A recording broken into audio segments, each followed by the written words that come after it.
አንተ አይደለም ራስን የፈጠርከው እኮ። አምላክ ደግሞ አፍንጫ ደፍጣጣ ሰው ነውረኛ ነው ብሏል መጽሐፍ ቅዱስ ላይ።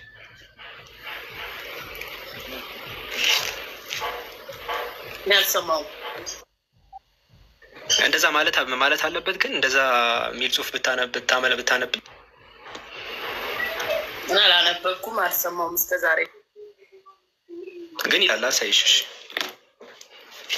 ለዛ ነው እኔ የማልወጣው። ማ ውስጥ ነው የሚለው? አፍንጫ ደፍጣጣ ምናምን እንትን ነውረኛ ነው ይላል። ቆይ ላሳይሽ። ማ ውስጥ ነው የሚለው? ማ ውስጥ ነው የሚለው? መጽሐፍ ቅዱስ ማ ውስጥ ነው የሚለው? አዎ እኮ እሱን ላውጣ። ዘሌዋውያን ላይ ወደ ዘሌዋውያን ቆይ ላውጣልሽ። ዘሌዋውያን ምዕራፍ 21 ላይ ቁጥር 16 ላይ ቆይ ምናልባት እንደዚህ አድርጌ ላሳይሽ። ይታያል?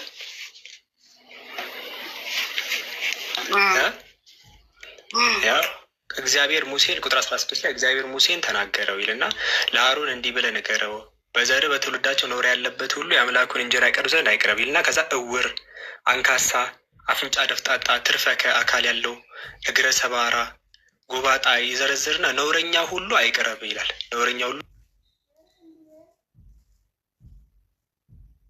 አይቅረብ። ከዛ ከታች ምን ይላል? ቁጥር 23 ላይ ነውረኛ ነውና መቅደሶችን እንዳያረክስ ወደ መጋረጃው ይግባል። ያረክሳሉ እያለ ነው። አፍንጫ ደፍጣጣ፣ እውር ምናምን እና አሁን የአንቺ አፍንጫ ሰልካካ ስለሆነ ያኔ አንቺ የለሽበትም እዚህ ላይ ገባሻ? ግን አፍንጫ ደፍጣጣ ሰዎች ግን አሉበት፣ ነውረኛ ናቸው ይባላል ይላል። እንግዲህ አንካሳ፣ ትርፍ አካል ያለው ምናምን ይላል። ምን ትያለሽ? እኛ እኮ አሁን እኮ በአዲስ ክዳን እየኖረን ነው እንጂ በብሉይ ክዳን እኮ እየኖረን አይደለንም አይደል እኮ። የዛን ጊዜ የነበሩት ሰዎች በቃ ተበድለዋል ማለት ነው። እኔ ደግሞ አዝኖ በቃ የመጀመሪያ ሀሳቡ አፍንጫ ደፍጣጣ የሆኑ ሰዎች በቃ ነውረኛ ናቸው ብሎ ነው የሚያስበው ማለት ሀሳቡን ቀይሮ እንኳን ቢሆን የመጀመሪያ ሀሳቡ ያሳፍራሉ ማለት ነው እኮ። እንደዛ ነው እያለ ያለው። እንደዛ ከሆነ ክርስቶስ ለምን ወረደ?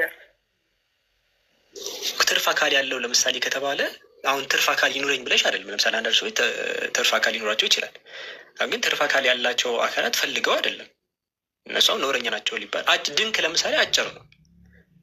አፍንጫ ደፍጣጣ ለምሳሌ ሰውየው መተንፈስ ከቻለ ምን ያገናኘዋል ከአምልኮ ጋር? የአፍንጫው መደፍጠጥና መሾል።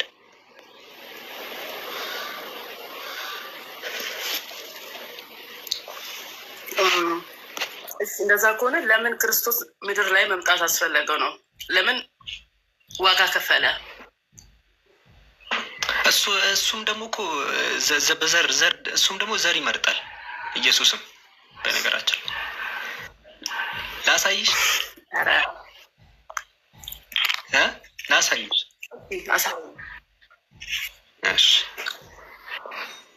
እሱም ደግሞ በዘር ነው። ቆይ ላሳይሽ። የማቴዎስ ወንጌል ላይ ነው። ማቴዎስ ወንጌል ምዕራፍ 15 ላይ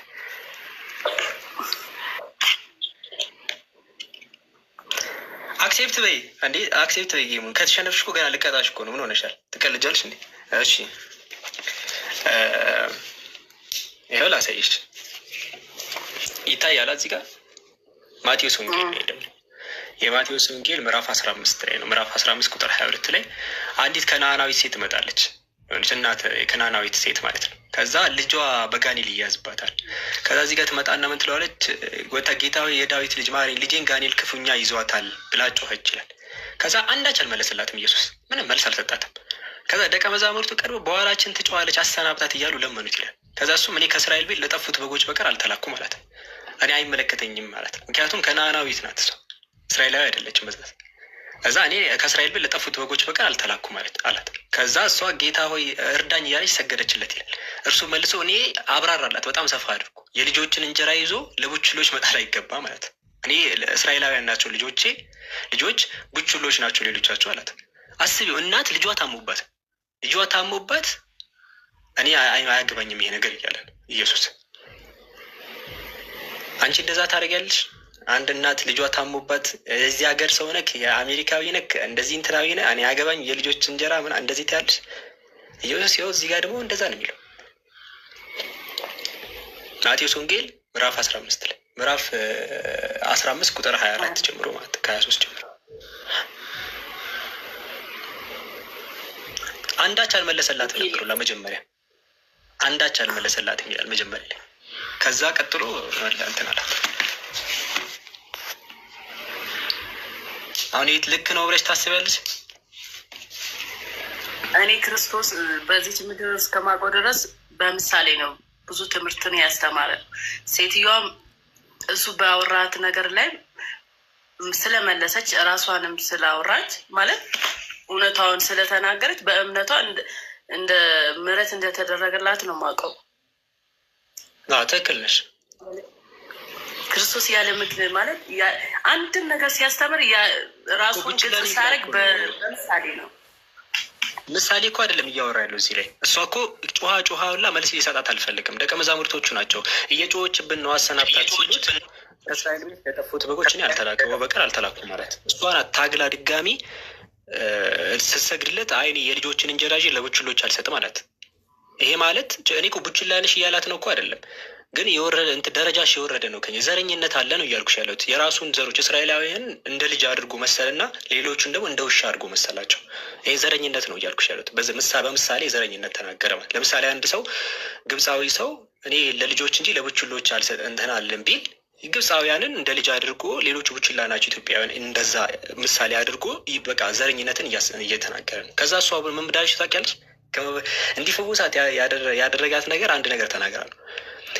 ቡችሎች እንኳን አለች፣ በጣም የሚያሳዝን ነው፣ ልብ የሚነካ ንግግር ነው። ቡችሎች እንኳን የፍርፋሪ ነገር የወደቀ ማለት ነው የወደቀ ፍርፋሪ እንኳን ይደርሳቸዋል አለች። ልክ አሁን ቤት ላይ ውሾች ምናምን ነገር የቤት የተረፈ ምግብ ምናምን ይሰጣቸዋል። ልክ እንደዛ የተረፈ እኮ ይደርሰናል ምናምን ነገር አለች። የዛኔ ምን ይበልሽ ፍርፍራፊ አልሰጥም ይበላት። ከዛ እሺ በቃ አላት። ግን መጀመሪያ ግን ሊፈውሳት አልፈልግም በዘሯ ምክንያት ማለት ነው። ለእኔ አሁን በጣም እኔ ባልድን ይሻለኛል። አሁን አንቺ ብርድኝ ይሻልሻል እንደዚህ ተለምኖ እኔ ይቅርብኝ። ለምን አልሞትም እናቴ እንደዚህ ከምትለምን ማለት ነው። ለምን ድፍት ብዬ አልቀርም? እንደዚህ ያበሻቀጣት ኧረ ፈጣሪ ተይ።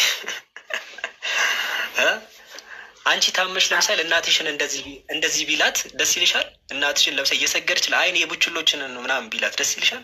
እንደዛ እየለመነች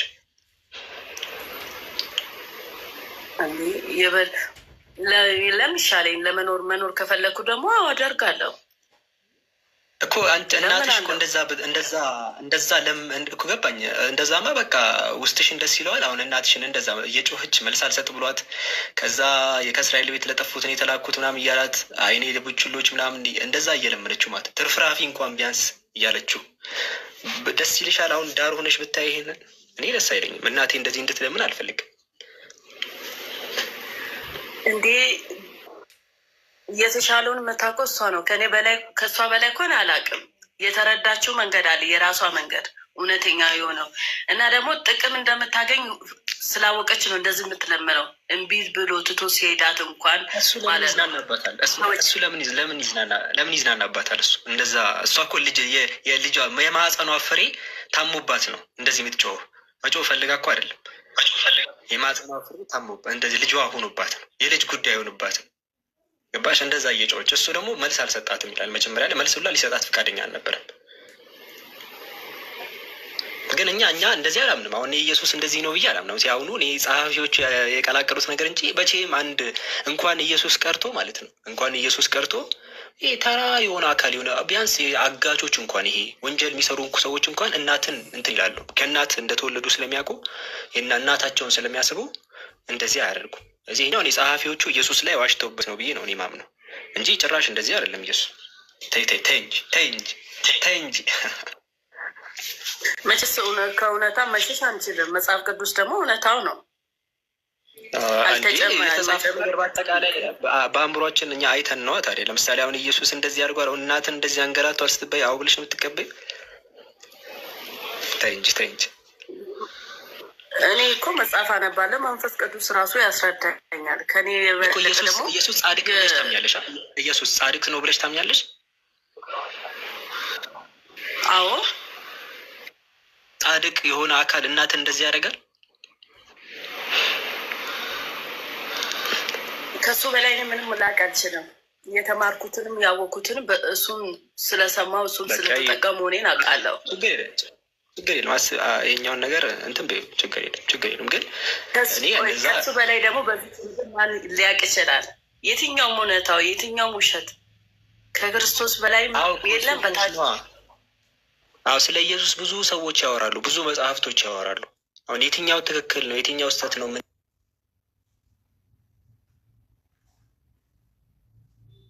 ምንለው አንብበናቸው በትክክል እንዴት ይገልጻል የሚለውን ነገር ነው። ለምሳሌ የትኛው ትክክል ብዙ መጽሐፍቶች እኮ ያወራሉ።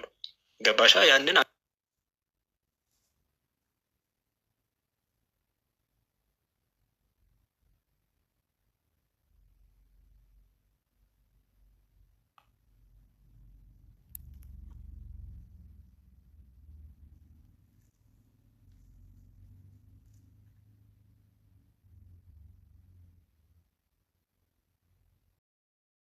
አገባዋቸው ነው ሁላ የሚለው ቀጥታ አገባዋቸው ቀጥታ እንደዛ ነው ሁላ የሚለው ላሳይሽ።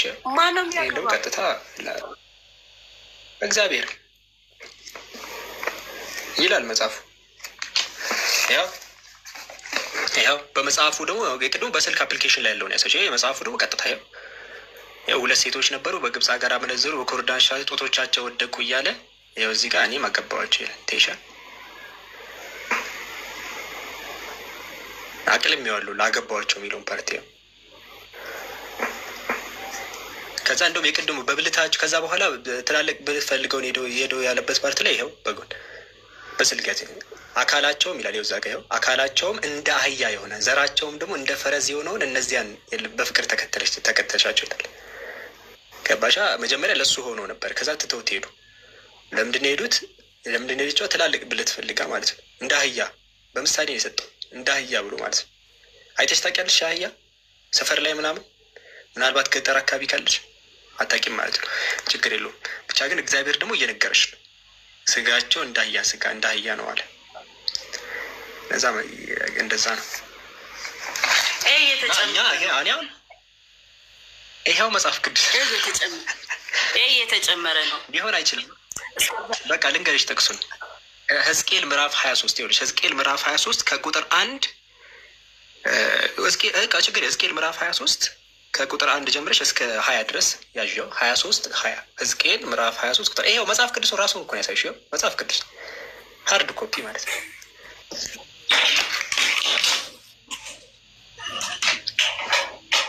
እዚህ ያላችሁ ወይም እጄን እንደዚህ ታደርግ ማለት ነው ለመሸፈን ታውቃላችሁ። የእሷን ሰውነት ለመሸፈን እንዲያደርጋለሁ። ለካ የዛኛው በኩል አይሸፈንም። እንዲህ አልኩኝ ታውቃላችሁ። እጄን እንደዚህ ስል አይሸፈንም፣ ለመሸፈን ነው ያልኩት። እሺ አመጣሹ ልጽፍ ነው ጻፊ። ልጽፍ ነው። ሕዝቅኤል ምዕራፍ 23 ትንቢተ ሕዝቅኤል ምዕራፍ 23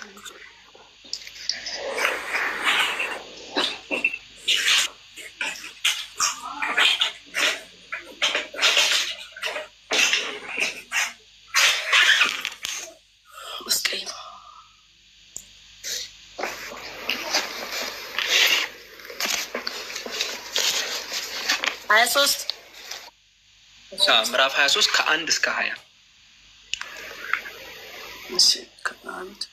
ከዚ የቅድሙንም ልንገርሻ። የቅድሙን ይሄ አፍንጫ ደፍጣጣ ምናምን የሚለውን ስለ አፍንጫ ይቶron ከፈለግሽ ዘሌዋውያን ኦሪት ዘሌዋውያን እሺ ምዕራፍ 21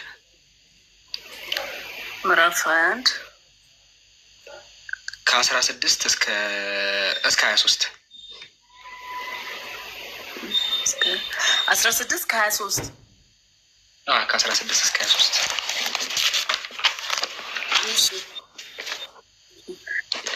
እሺ እንትን መኃልየ ሰሎሞን ላይ አይተሽ ታውቂያለሽ?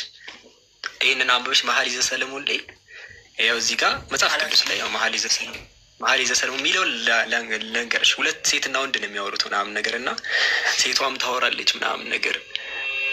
ይሄው አንቺ ሴቶች በሴቶች ዘንድ የተዋብሽ ና ሰለሞን ነው በሴቶች ዘንድ የተዋብሽ ሆይ በቃ አንቺ የምፈልገውን ምናምን እያላት እሷም ደግሞ ትቀጥላለች። እዚህ ጋር እዛ ልጅ ወንድም የወንዙን ዳር ልምላሜ ያይ ዘንድ ወይኑ አብቦ ሮማኑም አፍርቶ እንደሆነ ይመለከት ዘንድ ቀጥ ከዚህ በኋላ እዚህ ጋር ምን ይላል? የተቀለበው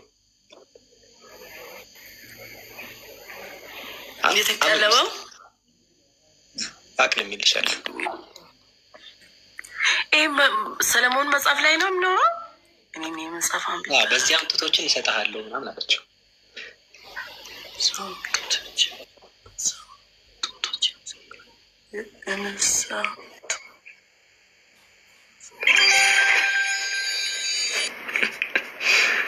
እሱም ደግሞ ይቀጥላል። ከዛ እሱም ይቀጥላል። አንቺ ሱላማጢስ ሰው ይላታል። ወደ ለእሷም ይቀጥላል። አንቺ ሱላ ተመለሽ ምናምን ይላት እና ከዛ ያው ከዚህ ጋር ከፍ ይልና ደግሞ ምን ይላል? ምንድነው? አንቺ እንደ አሚናዳብ ልጅ ሆይ በጫማ አካሄድሽ እጅሽ ያማረ ነው፣ የዳሌዎችሽ አቀማመጥ ይላል። አይተሻል? ስለ ዳሌ ምናምን ነው የሚያወራው። የዳሌዎችሽ አቀማመጥ እንዳንጠረኛ እጅ ነው፣ እምብርትሽ ምናምን ይላል። ጡት ምናምን አንገት ምናምን ነው የሚያወራው። ተመልከች ተመልከች። የእግዚአብሔር ብቻ አይደለም ሰለሞንም አሁን የቅድሞ የእግዚአብሔር ነው። የሰለሞንም የባሰ ነው፣ የባሰ ማለት ነው። መጽሐፍ ቅዱስ ብለሽ ያሹ ላይ ሁለት ሴትና ወንዶች ይሄ መኝታ ክፍል የሚወራውን ነገር የሚያወሩበት መጽሐፍ ነው።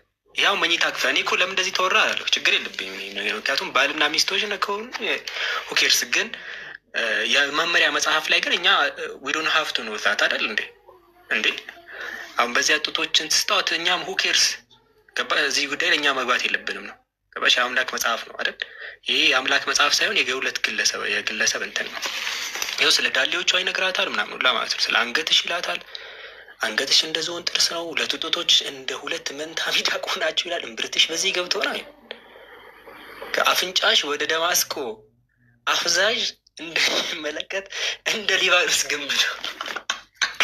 ይመቸው ይመቸው፣ አባባል ይመቸው። አፍንጫሽ ወደ ደማስቆ ምንድነው አፋዛሽ እንደሚመለከት እንደ ሊባኖስ ነው። እና አሁን ይሄን የአምላክ እንትን ነው የምትይው እግዚአብሔር ብቻ ሳይሆን ሰለሞንም አሁን የአምላክ እዚህ ላይ ምንድን ነው የምንማረው ነው? አንድ ልጅ ከዚህ ምን ይማራል? ሰለሞን ሰው ልጅ ነው እኮ አባ። ሰለሞን ሰው ልጅ ነው፣ እንደፈለገ ሊያወራ ይችላል። ለምን ተካተተ መጽሐፍ ቅዱስ ላይ? ሁለት ሰለሞን ብቻ ሳይሆን ሰለሞን እና ሴቷ ስለ ዳሌ ስለ ምናምን የሚያወሩትን እሷም ጡት ሰጣለሁ ምናምን እያለችው እሱም ደግሞ ዳሌሽ ምናምን ወገብሽ እንደዚህ ሆኖ ምናምን። እኛ ምን አገባን? ይሄ የአምላክ ጽሑፍ ውስጥ የአምላክ መመሪያ መጽሐፍ ውስጥ መግባት አለበት። እኔ እኮ የሰለሞን መግባት የለበትም ማለት ደግሞ አንችልም። ምክንያቱም የእግዚአብሔር ሁላ ገብቷል። ገባሽ? የእግዚአብሔር ደግሞ ስለ አህያ ምናምን ቅድም ያለበትን አሳይቼሻለሁ።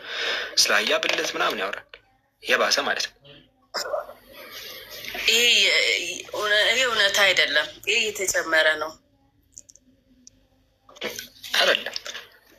ፈጣሪ ሆኖ እንዴት እንደዚህ አይነት ነገር የማይሆን ነገር እስኪ ላይ 23 መዝግበሽ አይደል? ያንን ሄደሽ ቼክ አድርጊ ቁጭ ብለሽ ይሄንን ላምበው ብለሽ ከፍተሽ እዩ። ከዛ በቃ እንዴ እኔ አሁን ይሄን አምላክ ይሄን ሊናገር አይችልም። አምላክ ሊናገር አይችልም።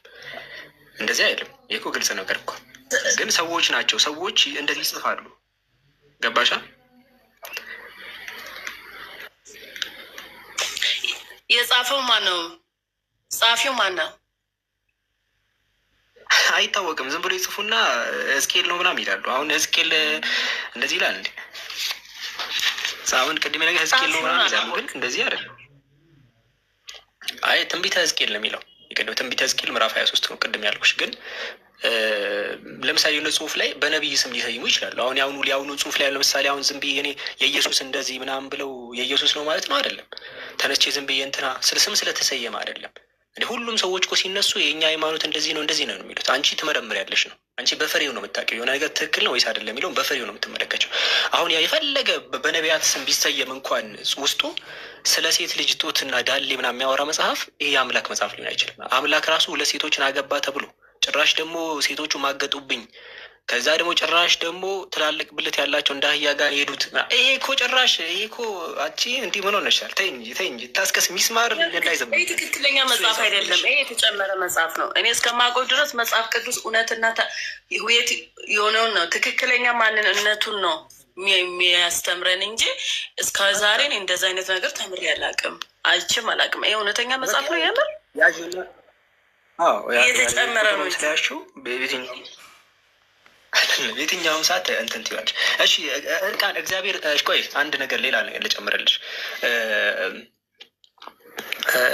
ቆይ እዚህ ያላችሁ መጀመሪያ እዚህ ያላችሁ ሰዎች ሁላችሁም ቪዲዮ አለሽ ገብታችሁ ሼር አድርጉ። ልክ እንደገባችሁ ቅድም የለቀኩት ቪዲዮ አለ ትገቡና መጀመሪያ ለምታገኙት ቪዲዮ አለ ያን ሼር ሪፖስት ምናምን አድርጉ። እኔ ማወራውን እየሰማችሁ ከሆነ እሺ ትንሽ ልጠብቃችሁ። ምንም አላወራም ለማዳመጥ ከፈለጋችሁ ሼር ሪፖስት አድርጉ። ግቡና ደርሳችሁ ሼር ሪፖስት ምናምን አድርጉ። መጀመሪያ የተለቀቀ ቪዲዮ አለ። ሁላችሁ እዚህ ያላችሁ ሁላችሁ ማንም እንዳይቀር እንዴ ቀንሶ እንጂ እንዴ ምን ሆናችኋል? ሂዱ ደርሳችሁ ነው አልኳችኋል እንዴ ደርሳችሁ ነው ሼር ሪፖስት ምናምን አድርጋችሁ ነው ሁላችሁም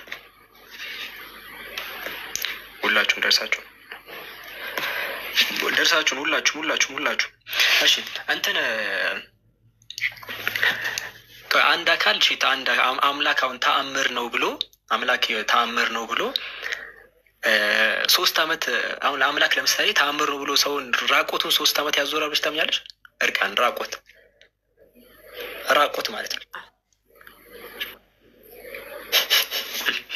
እንደዛ አሉን እንግዲህ እንደዛ አሉ መጽሐፍ ቅዱስ ላይ እንግዲህ ኢሳያስን እንደዛ እንትን ብሎታል ይላሉ። እንግዲህ እኔ አሁን ይህንንም አልቀበልም። ለምሳሌ ኢሳያስ ምዕራፍ 20 ላይ ላንብብልሽ መጀመሪያ እዚህ ጋር በስልክ ኢሳያስ ምዕራፍ 20 ላይ ይኸው ትንቢተ ኢሳያስ ምዕራፍ 20 ቁጥር 2 እና 3 ላይ በዚህ ዓመት እግዚአብሔር የአሞጽን ልጅ ኢሳያስን ሂድ ማቅህን ከወገብ አውጣ ጫማን ከእግር አውልቅ ብሎ ተናገረው። እንዲህም አደረገ።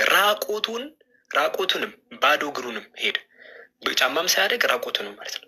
እግዚአብሔር ባሪያ ኢሳያስ በግብፅና በኢትዮጵያ ላይ 3 ዓመት ለምልክትና ለታምራት ራቆቱንና ባዶ እግሩን ሄደ ይላል። 3 ዓመት እርቃን ታምር ነው ተብሎ ማለት ነው። ይሄ ታምር ነው ወይስ እብደት? 3 ዓመት በቃ የመሰላቸው አምላክ ላይ ራቆቱን 3 ዓመት ማለት ነው። እግዚአብሔር ነው ያዘዘው ነው የሚሉት። ደግሞ ራቆቱ እኮ በመንፈሳዊ ላይፉን ነው የወጣው እንጂ ራቆት ልብስ አይደለም። እግዚአብሔር አብሮ በነበረው አረ ልብስ የሚለውን አላውቅም። እኔ ማውቀው በመንፈሳዊ ላይፉ ከእግዚአብሔር እንደሸሸና እንደራቀ ከእግዚአብሔር ላይፍ ውስጥ የወጣ በራሱ መራ እንደዛ አይደለም የሚለው እዚህ ጋር እግዚአብሔር ኢሳያስን እኮ ነው እያዘዘው ነው። እግዚአብሔር ኢሳያስን እያዘዘው ነው ሂድ አለው። ከዛ ማቅህን ከወገብ አውጣ። ታምር እኮ ለህዝቦች ለማሳየት ማቅህን ከወገብ አውጣ ጫማህንም አውልቅ አለውና ከዛ እንዲሁ አደረገ ባሪያ ኢሳያስ። ከዛ እግዚአብሔር ባሪያ ኢሳያስ በግብፅና በኢትዮጵያ ላይ 3 ዓመት ለምልክትና ለተአምራት ተአምር እንዲሆን ራቆቱንና ባዶ እግሩን ሄደ ይላል። ራቆቱን ተአምር እንዲሆን እርቃን ነበር ሲዞር ነበር ይላል። እርቃን አሁን አምላክ እንደዚያ ስንት ተአምር አለ። ማሳበድ ተአምር ሆነ እንዴ? ልብስ አስወልቆ ማዞር ተአምር ነው ሊሆን አይችልም።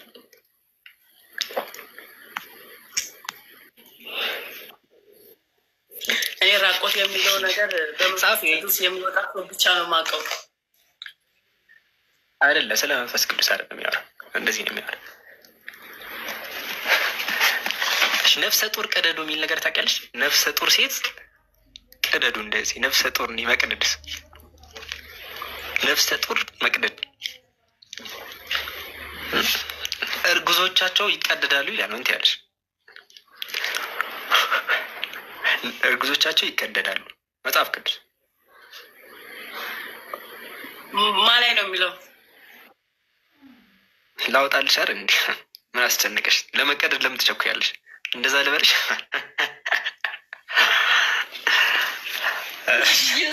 መቸኮል አያስፈልግም እኮ።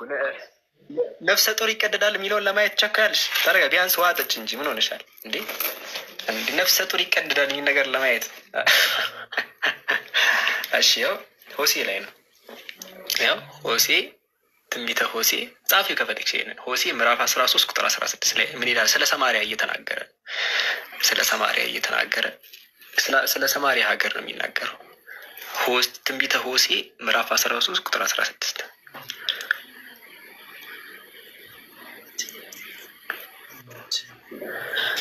ምዕራፍ ስንት? 13 ምዕራፍ 13 ቁጥር 16 16 እሺ። ከዛ ይናገራል ሰማሪያ በአምላኳ ላይ አምጻለች አለ። ከዛ ስለ ሀገር እያወራ ነው። ሰማሪያ በአምላኳ ላይ አምጻለች። ከዛ በደሏን ትሸክማለች፣ በሰይፍ ይወድቃሉ አለ። መጀመሪያ በሰይፍ ይወድቃሉ፣ በሰይፍ እንደሚወድቁ ተነገረ። ህፃናቶቻቸው ይፈጠፈጣሉ አለ። ህፃናትን መፈጥፈጥ አሳዩ። ህፃናትን መፈጥፈጥ ህፃናት መፈጥ ማለት የሆነ ከሆነ ነገር ወስዶ ከድንጋይ ጋር ማጋጨት ማለት ነው። ከሆነ ነገር ወስዶ ከድንጋይ ጋር ማጋጨት ያ ህፃናትን መፈጥፈጥ ነው። ከዛ ቀጠለን ህፃናት አለቁ አይደለ? ቀጣይ ምንድን ነው? ሆድ ውስጥ ያለ አካል ነው። እርጉዞቻቸው ይቀደዳሉ ይላል። ያው እርጉዞቻቸው ይቀደዳሉ። ህፃናት ይፈጠፈጣሉ ብቻ ሳይሆን እርጉዞቻቸው ይቀደዳሉ ይላል። ይህ የአምላክ መጽሐፍ ነው። ነፍሰ ጡር ሆድ ውስጥ ያለ ነገር ይቀደዳል ማለት ህፃናት እርጉዞቻቸው ይቀደዳሉ ይላል። እርጉዝ መቅደድ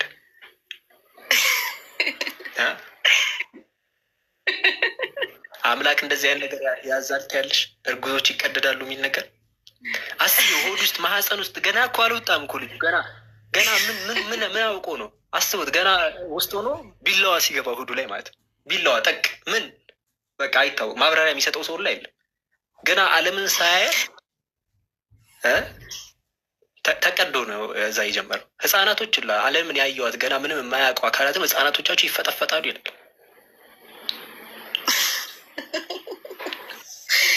ይሄ በጣም መፈስ ነው።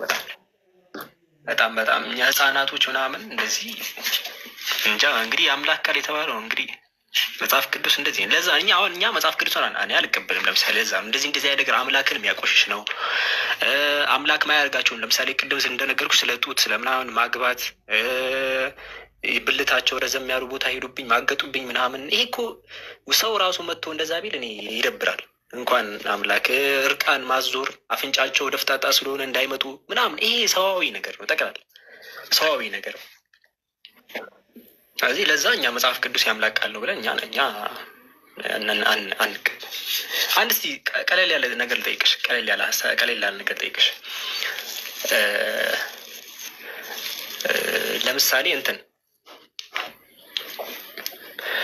የሆነ ሀሳብ መጣልኝና ሁለት ወንዶች ቢጣሉ ማለት ሲል ጠይቅሽ፣ ሁለት ወንዶች ቢጣሉ ከዛ አንደኛዋ ባሏ ነው አንደኛው የሚጣለው ማለት ነው። ከዛ ባሏ እየተደበደበ ነው። ባሏን የሆነ ሰው እየደበደበው ነው፣ አንድ ሴት ማለት ነው።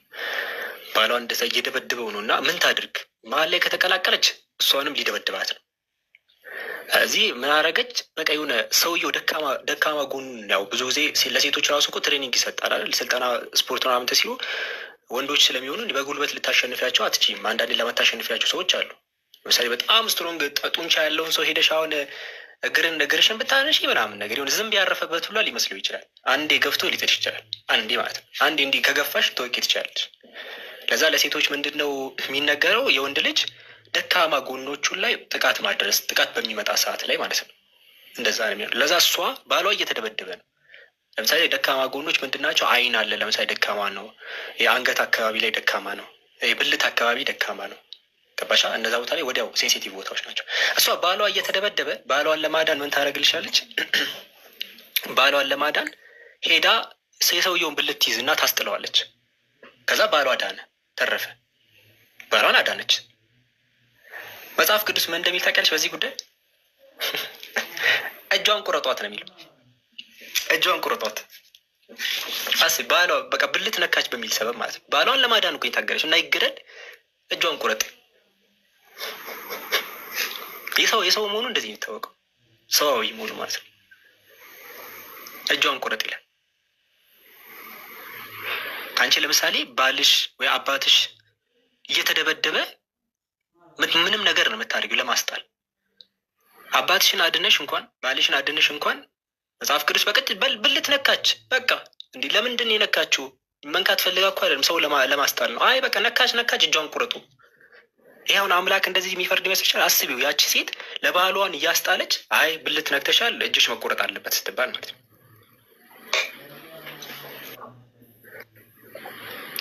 ምን ትያለሽ በዚህ ጉዳይ? ውስጥ ነው የሚለው አላሳይሻል።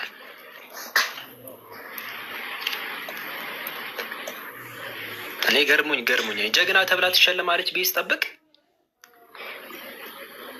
ጭራሽ እጇን ቁረጥ ተባለ። እኔ ጀግና ተብላ ነው ለሜዳሊያ ሊሰጣት የሚገባውላ።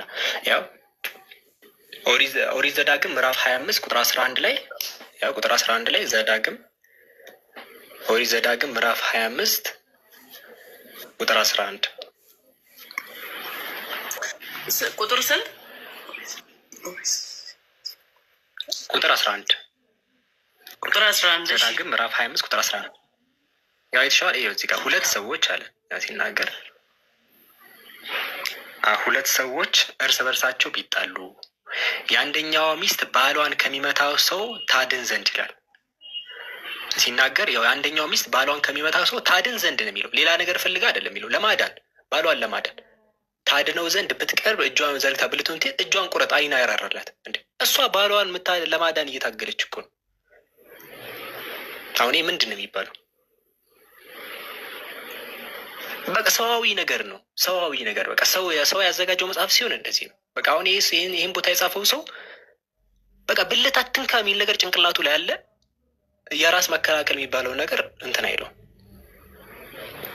እሷ የልጆቿ አባት እየተመታ እናት እያየ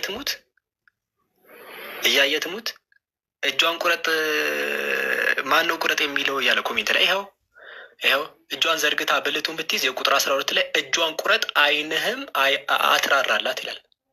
እጇን ቁረጥ ቁጥር 12 ላይ እጇን ቁረጥ ይላል። እንግዲህ አትራሩላት ይላል። ጻፊው ማን ነው? በጣም ነው እንግዲህ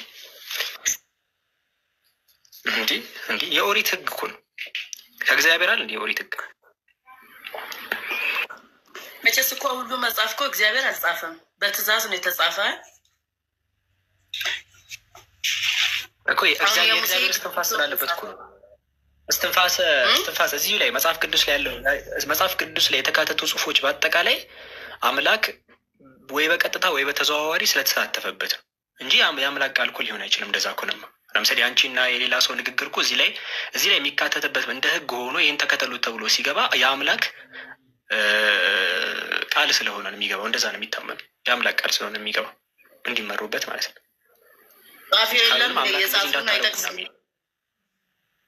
ጸሐፊ ኦሪትን የጻፈው ማን እንደሆነ አይታወቅም። ሙሴን የጻፈው ነው የሚባለው በቤተ ክርስቲያን ሙሴን የጻፈው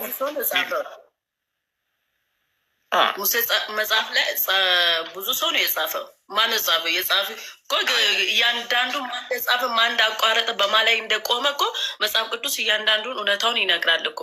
እኔ እስከ ድረስ ማን እንደሚል አይናገር የሚል መጽሐፍ አላውቅም። ስለዚህ ይሄ እኮ ከእግዚአብሔር ሳይሆን ከእግዚአብሔር ሳይሆን ከመጽሐፍ ቅዱስ። አይ እሺ ኦሪት በእናንተ በቤተ ክርስቲያን መሰረት ባለው ልንገርሽ። እኔ ከቤተ ክርስቲያን መሰረት ባለው አልነበርም እየነገርኩሽ የነበረው። ማለትም ጸሐፊው ይሄ አይታወቅም ያልኩሽ። ቤተ ክርስቲያንማ ኦሪት ሙሴን የጻፈው ነው የሚሉት። ሙሴ ነው። ዮሐንስ ወንጌልን ዮሐንስን የጻፈው፣ ሕዝቅኤልን የሕዝቅኤል ነው። እንደዚህ ነው የሚሉት። ግን ሁሉም መጽሐፍ አልጻፈም። ዝም ብሎ ኦሪት እናንተ እንደዛ የምትሉት ኦሪት አይመቻቸው። ይሄማ ለየት ይላል። የሌለ ነገር የለም። በቃ ምንም የሌለ ነገር የለም ነው የምልሽ። በቃ ጠቅላላ የሌለ እስቲ ምን እስቲ አንቺ ጠይቂ እንጂ ማለት ነው። እንደዚህ አይነት እስቲ ችግር አሳይኝ እስቲ። ይሄን አይነት ችግር ካለ እስቲ አሳይኝ በይኝ። የቁጥር ችግር፣ የመጽሐፍ ቅዱስ ግጭት በምን የሚያስገባ እንትን ነው። ሆቴል እንዳለሽ ቁጠሪውና ከዛ ሜኑ አመጣልሽ። ከዛ አንቺ ብቻ እንደዚህ አይነት ችግር አለ አይኖርበትም የምትይው ነገር በሽን ያለ። እኔ እስካሁን ያወራኸው ነገር አንድም እውነታ የለም ከሰው ዘንድ እንጂ መጽሐፍ ነው ተብሏል እንጂ እውነተኛ የሆነ መጽሐፍ አይደለም። አንድም ጻፊ ያልኩሽ እኮ ለዛ እኮ ነው ያጻፍኩሽ። ጻፊ ያልኩሽ እኮ ለዛ ነው። በእኛ መጽሐፍ ቅዱስ ያለው ግን እኔ እንጃ አላውቅም። አለ እኮ ያው የአንቺ መጽሐፍ ቅዱስ እኮ አለ። እኔ እኮ ሀርድ ኮፒው ነው እኮ እንትን እያልኩ ያለሁት። አሁን እርቃን ዞሮ እያለ እግዚአብሔር ስለጡት ምናምን ያወራበት ማገጡብኝ ያለበት እንዳለ አለ። ሄደሽ ስታነቢው በቃ ታይዋለሽ። እና እንደዛ ነው። አይ አላምነውም። የሰው እኮ እየመዘገብሽ ነው አይደለ? አዎ አዎ እኮ በቃ ያንን ሄደች እኮ መጽሐፍሽ ላይ ስታዩ አንተን ይልሻል። ኬኬ ገብቷል። ላውራ ነው ወጣ።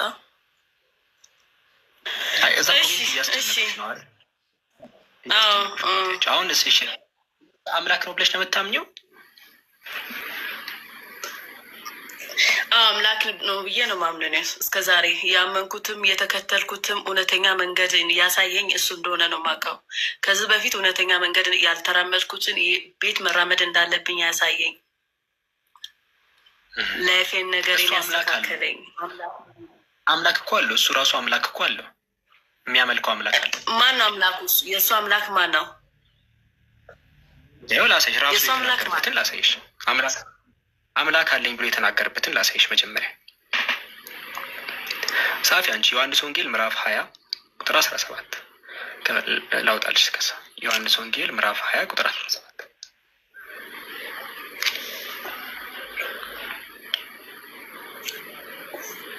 ምዕራፍ ስንት? ኮሜንት ያላችሁ ታረጋጉ። ከቅድም ጀምሮ ያለውን እየጻፈች ነው፣ ጽፋ ሄዳ ቼክ ልታደርግ ነው። እኛ ይሄ ሊኖር አይችልም ብላለች። እንግዲህ ሄዳ ነው ራሷ ነው ቼክ የምታደርገው። ራሷ ቼክ ካላደረገች አታምንም። እኔም በኋላ እኔ እንዴ ምን ሆነሃል እንደዚህ እንዴት ሊኖር ይችላል? እግዚአብሔር ስለ ብልት ምናምን ስለ ጡት አወራ ብትባል አሁን ትቀበላለህ? አምላክ እንደዛ ለባል እንዴት ሰው ሳይማ በአይኗ አይታ፣ እኔ መጽሐፉን ከፍቼ ነው ያሳየኋት። አይ የራሴን ካላየው ነው ያለችው። ራስሽ የጻፍሽውን ሄደሽ ስታይ መለሰሽ አናግሪኝ። በቃ ሄደሽ ስትንሰጥ አሁን እያስመዘገብኩ አሳይሻለሁ። መጀመሪያ አንቺ ሄደሽ ቼክ ነው የምታደርጊው። ያው እዚህ ዮሐንስ ወንጌል ምዕራፍ 20 ቁጥር 17 ላይ ኢየሱስም ይላል።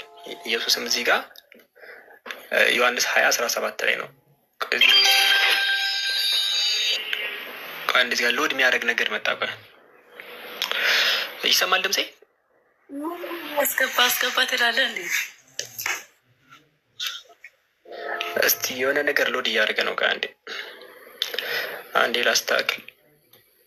እሺ ቅርጽ እንትን የሚለው ነገር ነው።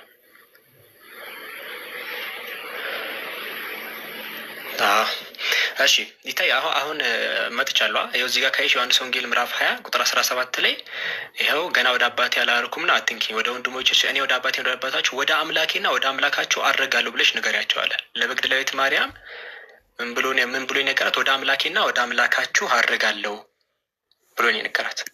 ስለዚህ ኢየሱስ የሄደው ወደ እኛና ወደ አንቺ አምላክ ነው እንጂ እሱ ራሱ አምላክ አይደለም። ገባሻ? እሱ አምላክ አለኝ አለ። ይኸው ራሱ አምላክ አለኝ አለ እኮ። ስለዚህ የእሱ አምላክ አይደለም ነው ራሱ እኮ ነው አምላክ አለኝ ያለው። እንደውም በሌላ ቦታ ላይ ሲጸልይ ነው ብቻህን እውነተኛ አምላክ የሆንክ አንተን ብሎ አንዱን አምላክ ሲያናገር ብቻህን እውነተኛ አምላክ አንተ ነህ እንዳለ ላሳይሽ። ብቻህን እውነተኛ አምላክ የሆንክ አንተ ነህ። ዮሐንስ ወንጌል ምዕራፍ 17 ላይ ዮሐንስ ወንጌል ምዕራፍ 17 ቁጥር 3 ላይ ያው ብቻህን እውነተኛ አምላክ የሆንክ አንተን ይላል። የላከውን ኢየሱስ ያውቁ ዘንድ እቺ የዘላለም ሕይወት ናት አለ። የዘላለም ሕይወት ማለት ብቸኛ እውነተኛ ሕይወት ማለት ኢየሱስን እንደላከው ማመን ነው። አንቺ አሁን እያመንሽ ያለሽው ገልብጠሽ ነው እያመንሽ ያለሽው። ኢየሱስን ራሱን አምላክ ነው ብለሽ ነው እያመንሽ። እንደዛ አይደለም ኢየሱስ ያለው። ኢየሱስ ሲጸልየው ብቻህን እውነተኛ አምላክ የሆንክ አንተን ይልና ከዛ የላከውን ኢየሱስ ያውቁ ዘንድ እቺ የዘላለም ሕይወት ነው። የላከውን ኢየሱስ ያውቁ ዘንድ አለ። ኢየሱስ አንዱ አምላክ የብቸኛ እውነተኛው አምላክ የላከው መልእክተኛ ነው። እንደዛ ነው ያለው እሱ። ዮሐንስ ወንጌል ምዕራፍ 17 ቁጥር 3 ላይ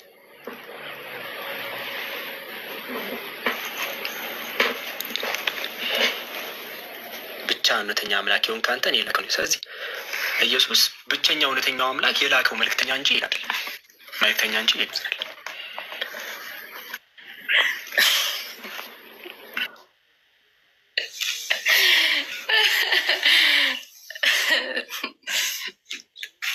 ጤነኛ ባልሆነ እዚህ ምሰራለሁ። ጤነኛ ነሽ ይለኛል እንዴ? ታያቸው ኮሜንተሮችን ታያቸው። እኔ አሁን እስካሁን ቆይ እኔ ሳወራሽ መጽሐፍ ሳልጠቅስ አውርቻለሁ። መጽሐፍ ከፍቼ ሳላሳይሽ ያወራሁት አለ የለም? የተጻፈውን ያሳየሁሽ። እስካሁን ሁሉንም የተጻፈውን ያሳየሁሽ። እነሱን ታያቸው። መጽሐፍ እየከፈትኩኝ ያሳየሁሽ። አንዴ በስልክ ያለውን አንዴ መጽሐፍ ላይ ያለውን ሀርድ ኮፒ እየከፈትኩኝ ያሳየሁሽ። እዚህ እነሱን ታያቸው፣ አትስሚያቸው። እነሱ በጭፍን ስለሚከተሉ አንቺም በጭፍን እንድትሆኝ ነው የሚፈልጉት።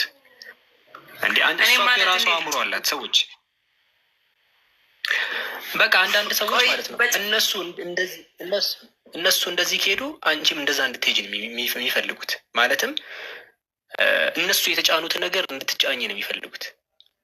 እንዴ እሷ እኮ የራሷ አእምሮ አላት፣ እኔም የራሴ አእምሮ አለኝ። እንዴ 1 ሲደመር 1 49 ነው ብለህ ስለጻፍክ እኔ መቀበል አለብኝ? እንዴ 1 ሲደመር 1 49 ነው አይደለም እልሃለሁ። በቃ አይበል እንዴ 49 ካልሆነስ 1 ሲደመር 1 እንዴ በግድ ነው እንዴ? እንዴ እናንተም የተነገረውን ጽሑፍ ጻፉትና ሀሳባችሁን ትናገራላችሁ እንጂ ሌላ አይደለም። እኔ መጽሐፍ እየከፈትኩ ነው ያወራሁት። እና እዚህ ያላችሁ ሰዎች ቪዲዮ አለ፣ ገብታችሁ ሼር ሪፖስት አድርጉ። አንድ ቪዲዮ አለ፣ ቪዲዮ ገብታችሁ ሼር ሪፖስት አድርጉ። እና ቴሌግራም ቻናል አለ፣ ቴሌግራም ቻናል ግቡ። ቴሌግራም ቻናል ሊንክ ልጻፍላችሁ ታችሁ። ቆይ ደረስ ብላችሁ ነው ቴሌግራም ያልገባችሁ፣ ሊንክ ልጻፍላችሁ። ቆይ ሊንክ ልጻፍላችሁ። ከባድት ምን ሰድቦች ነው ያምሻል ምናምን ብሎች ነው። እነሱን አልሰማውም።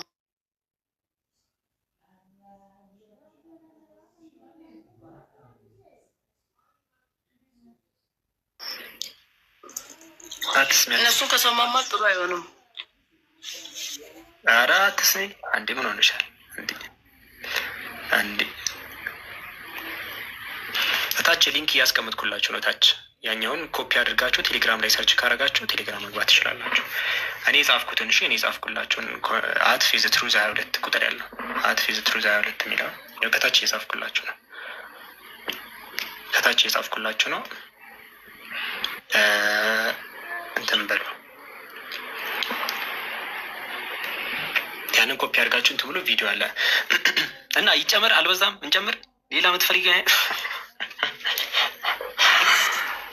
ኢየሱስ እሺ።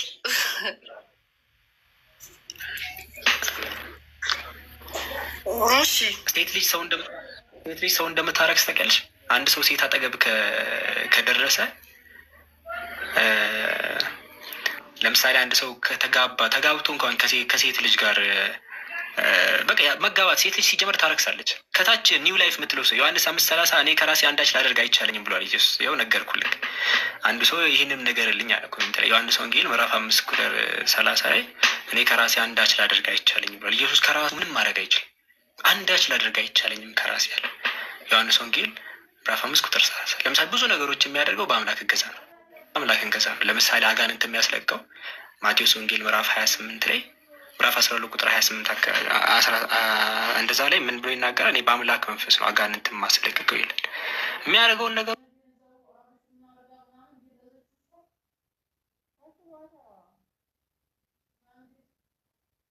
ሁሉ በራሱ አይደለም የሚያደርገው፣ አቅም የለውም በራሱ የማድረግ። ለምሳሌ አቀሲ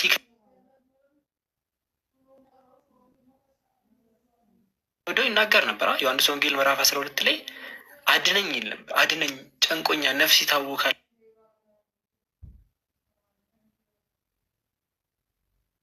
ለች አድነኝ እያለ ነበር። አምላክ ራሱን ነው የሚያድነው። አድነኝ እንዳ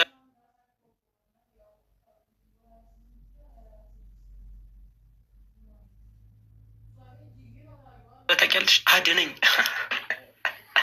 ኢየሱስ ራሱ የሚያድነው እየፈለገ ነበር። ምን ትያለሽ?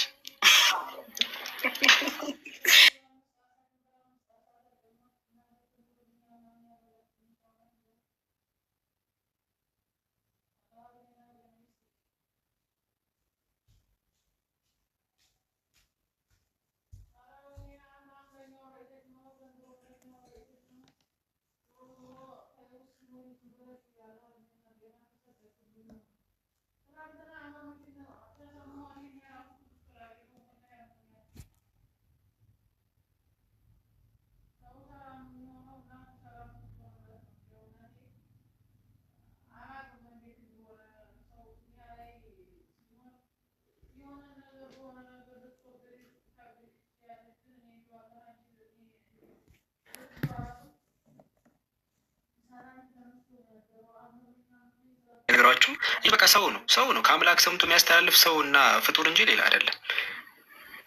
እንጂ ሌላ እርግጠኛ ነህ? እርግጠኛ ነህ? ሰው ነው በቃ ኖርማል እንዳንተ ነህ እንደኔ ነው ማለት ነው። እንግዲህ አምላክ እየፈለገ እንትን ብሎ ወላ ርቦት ማለት ነው። ምግብ ፍለጋ ሄዶ ተሳስቷል። ሁላ ምግብ ያለ መስሎት ማለት ነው። ላሳይሽ፣ ተሳስቷል። ሁላ የሆነ ሰዓት ላይ ምግብ ፍለጋ ሄዶ ማለት ነው። ቆይ ላሳይሽ። እሺ ማርቆስ ወንጌል ላይ ያለውን ክፍል ላሳይሽ። ከቢታንያ ሲቀርቡ ነበር እና ምዕራፍ 11 ላይ ይሄን ኢየሱስ ነው። ማርቆስ ወንጌል ምዕራፍ 11 ቁጥር 12 ላይ በማግስቱም ከቢታንያ ሲወጡ ተራበ ይላል። ቁጥር 12 ላይ ራበው ኢየሱስን። ከዛ ከራበው በኋላ ምን ቢያደርጋችሁ ነው? ቁጥር 13 ላይ ቅጠል ያላት በለስ ከሩቅ አይቶ አለ። ያው በለስ ዛፍ ላይ ፍሬው ሊበራ ማለት በለስ አይቶ ምናልባት አለ አይተሻል፣ ምናልባት አንዳች ይገኝበት እንደሆነ ብሎ መጣ ይላል። ምናልባት ካገኘኝ ብሎ መጣ። ነገር ግን የበለስ ወራት አልነበረምና መጥቶ ከቅጠል በቀር ምንም አላገኘም ይላል። ምናልባት ካገኘው ብሎ ሄዶ ምንም አላገኘም ሄዶ ሰው ስለሆነ አያውቅም። በቃ ተሳሳተ። አሁን አንቺ አንዳንዴ የግብርና ነገሮችን ላታውቂ ትችላለሽ። እሱም ይኸው ሄደ ምናልባት አንዳች ይገኝባት እንደሆነ ብሎ መጣ። ነገር ግን የበለስ ወራት አልነበረም፣ የዛን ጊዜ የምታፈራበት ጊዜ አልነበረም እና መጥቶ ከቅጠል በቀር ምንም አላገኘባትም ይላል። መራብ ብቻ አይደለም፣ ሰው ስለሆነ ይራባል። ኦፍኮርስ እንደዛ ብቻ ሳይሆን አያውቅምም ጭምር። በቃ ገመተ፣ አልተሳካም። ማርቆስ ወንጌል ምዕራፍ 11 ቁጥር 12 እና 13 ጻፊ ከፈለሽ። ማርቆስ ወንጌል ምዕራፍ 11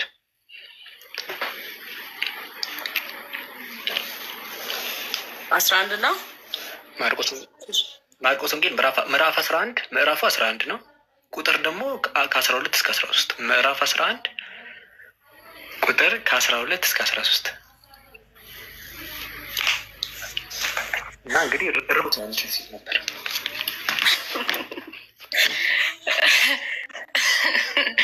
ከዛስ ምንም አለም ካጣ በኋላ ምንም አላገ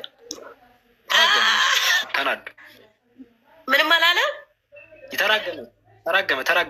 ተራገመ ረገማት። መልሶም ከዚህ በኋላ ከአንቺ ምንም ማንም እንዳይበላ ብሎ ተራገመ። ለምሳሌ አሁን አንቺ መንገድ ላይ ሄደሽ እንቅፋት ቢመታሽ ድንጋይ ልትመቺው ነው? አንቺ እያየሽ አትሄጂም እንደ የራስሽ ጥፋት እኮ ነው። አሁን አንድ ሰው እየሄደ ድንጋይ ቢመታው እንዲህ ድንጋዩ መታ የሚልሽ ቁጭ ብለሽ ድንጋዩን ትመቺዋለሽ ነው? ትራገሚያለሽ? ይሄ እኮ ማየት እያየሽ መሄድ ያለብሽ አንቺ ነሽ። ልክ እንደዛ ኢየሱስ ራሱ ነው እኮ የበለስ ወራት ይኑር አይኑር ማወቅ ያለበት እንጂ በለሷ እኮ ተፈጥሮን ጠብቀን የምታፈራው እና እሱ ደግሞ ማንም እንዳይበላ ብሎ እዛው በራሱ ተራገመ።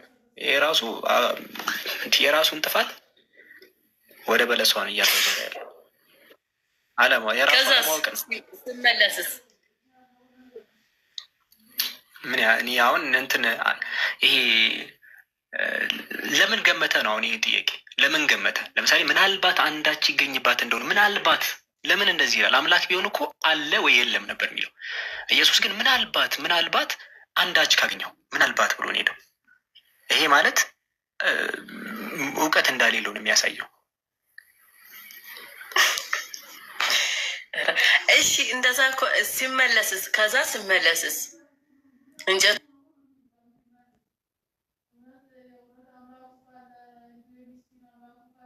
ጠበቀች፣ ደረቀች። ያው ሽማግሌዎች እንኳ አንዳንዴ ይራገማሉ። ኢየሱስም ተራገመ።